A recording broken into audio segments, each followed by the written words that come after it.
Mga sales naman na yun ng mga material, minsan hindi mo naman kailangan. Pag namurahan ka, murang presyo, pilit mong bibilhin kahit hindi mo kailangan.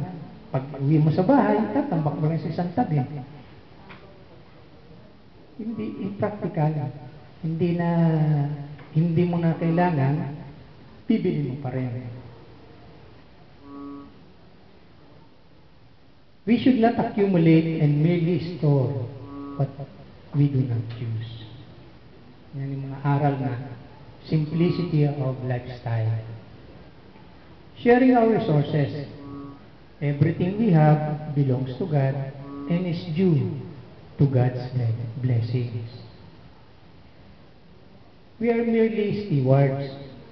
We look to being instrument for God to provide for all His people.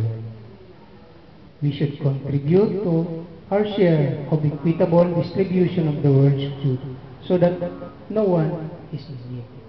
Nangyayari na po yan.